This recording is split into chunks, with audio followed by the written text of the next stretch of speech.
Welcome to this video on fiber optic communication. In this video, we will be discussing about WDM, that is wavelength division multiplexing.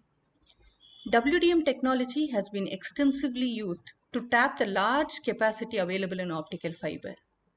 And WDM, from being a communication technology, has matured into a networking technology. First, we shall have a quick review of the concepts discussed in video 1.2 and 1.3, that is overview and properties of an optical fiber.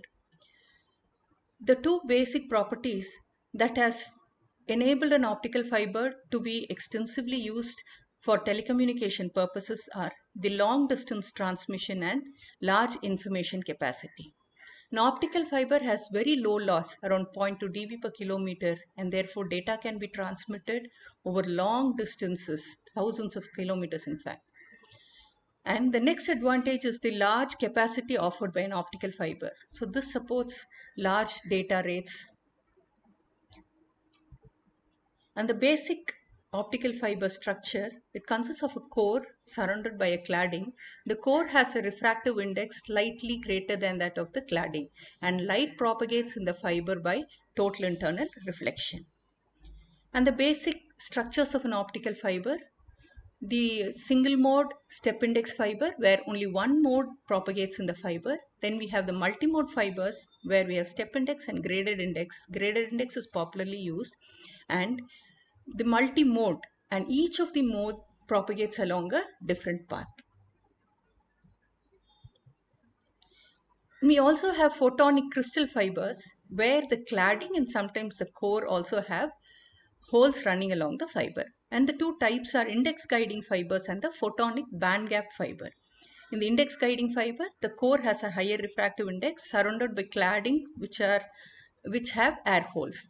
And photonic band gap fiber, the core itself is a hollow structure surrounded by cladding with air holes in it. Light propagates in a photonic band gap fiber by the principle of photonic band gap energy.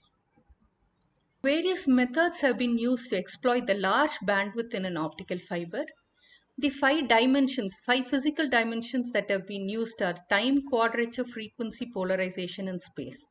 In time domain, electronic time division multiplexing and optical time division multiplexing have been used. Data is multiplexed in the time domain and data rates are increased greatly. And quadrature, modulation such as quadrature phase shift keying, quadrature amplitude modulation, wherein the amplitude and phase are multiplexed to have more bits per symbol, and coherent detection, all this has improved the capacity of the fiber. In the frequency domain, the spectrum of the fiber is used, it is tapped to improve the capacity of the fiber, and this video we will be discussing mainly on the frequency domain and the WDM technology. And polarization division multiplexing, where the two polarization modes X and Y polarization are used to increase the capacity twofold. These four dimensions or properties of the fiber have been extensively exploited, and space domain multiplexing or SDM is a technology that has been researched and used in the recent years. So in space division multiplexing, to improve the capacity, multiple fibers can be laid or multiple cores can be fabricated in a single cladding, or in a single core, multiple modes can propagate. This is multi-mode fiber and this is a multi-core fiber, which we will discuss in the next video. Let us look at the evolution of an optical fiber over the years. First generation around the year 1980, where the fiber operated at 850 nanometers, 45 Mbps of data rate was possible, and gallium arsenide lasers and multimode fibers were used. The second generation of optical fibers in the year 1985, the operation was at 1310 nanometers. Here, the attenuation and dispersion was very less compared to the previous generation. Therefore, data rates as far as 1.7 Gbps was possible using the lasers and single mode fibers, and the repeater spacing was around 50 kilometers. The third generation, operating at 1550 nanometer, the attenuation was lesser compared to the second generation, but the dispersion was more. and therefore dispersion compensation had to be used. So single mode lasers and dispersion shifted fibers were used, and the data rates improved to 10 Gbps. The fourth generation of optical fibers operating in the C band or the conventional band, a major breakthrough in technology happened with WDM being introduced, and EDFA, erbium fiber amplifiers, which could amplify all the signals in the C band, was used, and this improved the data rates greatly to 1 terabits per second. The fifth generation of fiber optic communication, DWDM technology, was used, that is dense wavelength division multiplexing, where more wavelengths could be multiplexed into a fiber and therefore more channels were possible. And in addition, development of the modulation technology like quadrature amplitude modulation, QPSK, and also polarization division multiplexing and coherent detection. All this enabled the improvement of the data rates and improvement in spectral efficiency, and data rates up to 64 terabits per second were possible. But around this period, the capacity of an optical system, the WDM domain, it almost reached saturation and there was a capacity crunch, and SDM, space division multiplexing, was a new technology that is being tapped to improve the data rates, and data rates as large as 1 petabit per second are possible. The evolution of an optical fiber technology, while designing a fiber, the main properties that are being considered are the chromatic dispersion and polarization mode dispersion, which affects the distance and the data rates that can be transmitted. Multimode fibers were used, but due to the large intermodal dispersion in multimode fibers, single mode fibers came into usage, and standard single mode fibers were used. But at 1550 nanometers, these fibers had minimum attenuation but dispersion existed. Therefore, to make dispersion zero that wavelength, dispersion shifted fibers, wherein the waveguide dispersion was made highly negative and dispersion was brought to zero at 1550 nanometers. But then in dispersion shifted fibers, when the wavelength of operation is less than 1550 nanometers, the dispersion is negative, but positive for wavelengths greater than 1550 nanometers. And due to this, the nonlinear effect of four-wave mixing was a big disadvantage. And therefore, next, non-zero dispersion fibers were manufactured, wherein fibers with either positive dispersion or negative dispersion were used, and they were used alternatively to cancel the dispersion. So the net dispersion on a fiber was zero, but there was a small amount of dispersion at every point in the fiber. And then dispersion compensation fibers were used, which compensated for the accumulated dispersion along the length of the fiber. And the major advantage was that these fibers could be spooled with EDFA amplified fibers. And then with the development in the DSP system, receiving system and coherent system, high chromatic dispersion fibers are being used. And so we are back to using high chromatic dispersion fibers itself. Now let us look into what WDM is. That is wavelength division multiplexing. Here, a number of wavelengths are multiplexed and transmitted along a single fiber. And each wavelength can carry data at different rates and different formats. For example, one of them could be a SONET data rate, another could be an Ethernet data, and so on. And the total capacity of the fiber is the aggregate of the data rates of the individual channels. This improved the capacity of the fiber manyfold. The major advantages of a WDM system are the high capacity. As more wavelengths are added to the system, the capacity increases further. Then data transparency in transmission, that is different data rates and formats can be transmitted, and compatibility with existing fiber. So the capacity of an existing fiber can be improved by using suitable components. And scalability. As and when each wavelength capacity gets completely utilized, new wavelengths can be added on to improve the capacity of the fiber. So it is highly scalable. And network flexibility. WDM systems provide high flexibility, and in fact WDM routing enables reconfiguration of the networks. for changing traffic demands or for survivability. And very cost effective. So instead of laying new fibers when capacity improves, only additional components have to be added. And WDM systems are highly reliable. Looking into the spectrum of operation of an optical WDM system, it mainly operates in the various bands ranging from the O to U band, operational band, the extended band, the short band, the conventional band, long and ultra band. There are two types of WDM technology. One is the CWDM, that is coarse wavelength division multiplexing, and DWDM, dense wavelength division multiplexing. Coarse wavelength division multiplexing operates over the entire spectrum ranging from 1250 to around 1675 nanometers. And here the wavelengths are spaced far apart, around 20 nanometers between each channel, and therefore around 18 channels are possible. Whereas in dense wavelength division multiplexing DWDM, the spacing between the channels is less than 1 nanometer, and DWDM mainly operates in the C band where EDFA operates, and the L band with Raman amplifier. So C and L bands are used for DWDM. Let us compare CWDM and DWDM. CWDM stands for coarse wavelength division multiplexing and DWDM for dense wavelength division multiplexing. And talking of the band we have seen earlier, the CWDM operates in the entire band range from O to L band, 1260 to 1675 nanometers, and DWDM operates in the C and L bands. The channel spacing is around 20 nanometers for the former and around 0.8 to 0.1 nanometer for the later. CWDM can support 18 channels and data rates can go up to 40 Gbps per channel. And for DWDM, around 192 channels can be supported. Coming to the transmitters that are used, the laser for CWDM, where the channel spacing is large, around 20 nanometers, the spectral width can be more and the drift tolerance is around 2 nanometers. Therefore, lasers which do not have temperature control can be used.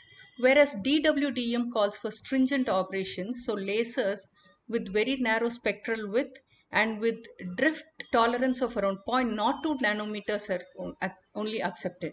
Therefore, cooled or temperature controlled lasers are used and external modulation is used to improve the data rates. Transmission distance for CWDM is 70 kilometers, so short range applications, because it operates over a wide spectrum of wavelengths. Suitable amplifiers cannot be used. Whereas in DWDM, distance of 900 kilometers is possible, and with the use of erbium doped amplifiers, distance spans several thousand kilometers. So the overall cost of CWDM is less compared to DWDM. Looking into the advantages and disadvantages of both the multiplexing schemes, in coarse wavelength division multiplexing, the major advantages are low power consumption, less space occupied, and lasers or LEDs can be used for transmitting the signal, and it is less expensive overall. Whereas the major disadvantage is that it offers less capacity and over less range. So CWDM is used for low cost transmission over short ranges where capacity of lower capacity is acceptable. Whereas for long range applications with high data rates, DWDM is the solution. DWDM, the advantages increased capacity and long distances because of use of optical amplifiers. But the disadvantages are more space, more power, precision lasers are required because the spectral width has to be narrow, and high precision filters to recover these signals at the receiver end, and the overall cost is more. Basic WDM point-to-point system has transmitters, multiplexers, and then amplifiers along the line and demultiplexers, and tunable filters at the receiver end and detectors. The signal from the various transmitters are multiplexed, transmitted along the fiber, and they are amplified depending on the distance over which they have to be transmitted. At the receiver end, they are demultiplexed. The communication network, initially between the nodes, copper cables were used in the first generation. the second generation of communication networks, or that was the first generation of optical networks. The copper cables were replaced with optical fibers, but even here, optoelectro-optic conversions were carried out at intermediate nodes. And the third generation was all optical networks where switching and routing was carried out in the optical domain itself, and high data rates were possible and flexible networks were developed. The WDM network architecture is basically of broadcast and select type, wavelength routed and linear light wave network. In the broadcast and select network, a central passive star coupler is used, and their nodes are connected to the star coupler, and the different transmitters, they transmit at different wavelengths. The signal is combined by the star coupler, and the power is divided, and a fraction of the power is sent to each of the receiver nodes. And the receivers at the nodes tune to the wavelength that they wish to receive. The major disadvantage of broadcast and selective network is the scalability. So the number of nodes that can be added is limited because wavelengths are not reused and the power is divided among the various nodes. Wavelength routed network overcomes the disadvantages of the broadcast and select network. Here, routing is based on the wavelength of the incoming signal. The nodes consist of optical cross connects and optical R-drop multiplexers, and based on the wavelength at the incoming port, the signals are routed to the output ports. And then we have the linear light wave networks. Here, instead of the wavelengths being routed, wave bands are routed. Wave bands comprise of a number of wavelengths. Unlike in wavelength routed networks where routing is based on wavelengths, in linear light wave networks, routing is based on wave bands. In a wavelength routed network, the incoming wavelengths are demultiplexed, switched, and then multiplexed. But in linear light wave networks, the individual wave bands are demultiplexed, switched, and then multiplexed. The wavelengths are not. The number of switches required is equivalent to the number of wave bands that are available. The wavelengths are separated at the end nodes. So wavelength routed network, the major constraints that should be taken care of is the wavelength continuity constraint. That is, a path can be established only if the same wavelength is available along all the links. And wavelength reuse, that is, if two paths do not share a common link, then the wavelength can be reused. And in linear light wave network, the two constraints are inseparability and distinct source combining. That is, when two wavelengths belonging to a same waveband are combined in and transmitted in a fiber, they cannot be separated at the intermediate nodes in the network. And in distinct source combining, two signals can be combined only if they are from distinct sources. The major elements used in a WDM system, they can be classified as active and passive components. Active components are controlled electronically and they have a large degree of network flexibility. Example are tunable sources, tunable filters, amplifiers, so on. And passive components, they have no external control for operation. They are mainly used to split, combine, or tap off the signals. Example are couplers, mux, demux, and isolators, circulators, etc. We are looking into WDM as a networking technology where wavelength routed networks are possible. Major elements are optical add-drop multiplexers and optical cross connects. An optical cross connect consists of a demultiplexer, switches, and multiplexers. Incoming wavelengths from a fiber are demultiplexed and switch appropriately to an outgoing fiber. And there are local ports, and some of the wavelengths can be dropped or new wavelengths added into the fiber. This diagram shows an optical cross connect without wavelength converters.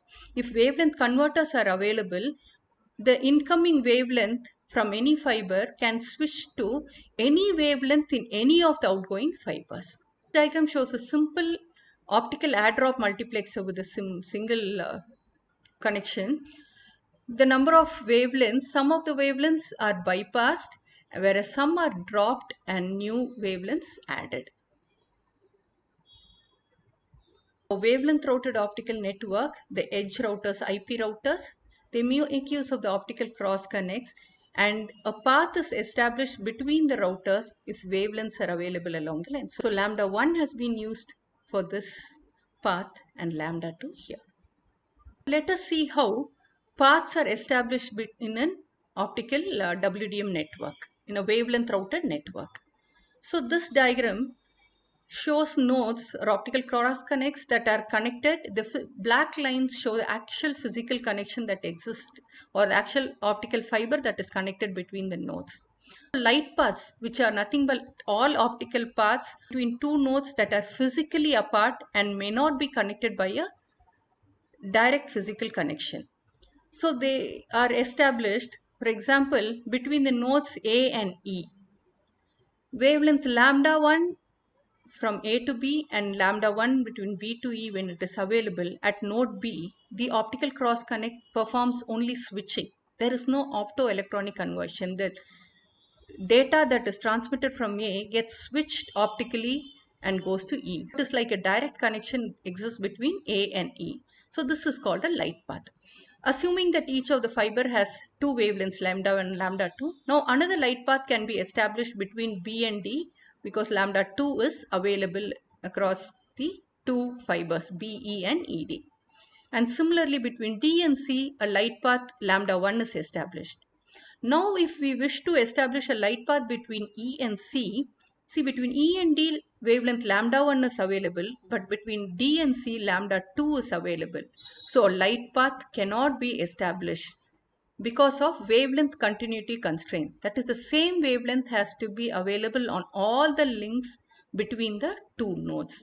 But if wavelength converters are available in the nodes, then the wavelength from one link can be, so lambda 1 can be converted to lambda 2. In that case, a light path can be established. But wavelength converters are very expensive devices and they are not popularly used.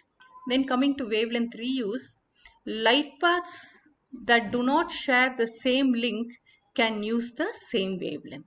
This diagram shows the establishment of light paths on a simple 4-node network, light path between B and D, A and B and C. When a light path is established between two nodes, they become neighbors irrespective of their physical location, and data can be transmitted directly without optoelectronic conversion between these nodes. Whereas between nodes that do not have a direct link, for example between C and A, at the intermediate nodes, optoelectro-optic conversion has to take place, and this increases the processing delay in the network. Virtual topology. Virtual topology is a set of all the light paths in a network. We have the physical topology indicated by the blue fiber optic links connecting the nodes, and over these light paths are established. The set of all the light paths form the virtual topology, and virtual topology is the topology seen by the higher layers such as IP layer and so on. To establish a light path, transmitters at the source, receivers at the destination, and wavelengths along the path should be available. So we cannot establish light path between all the nodes in a network. So care should be taken to establish the light path so that the network performance is maximized.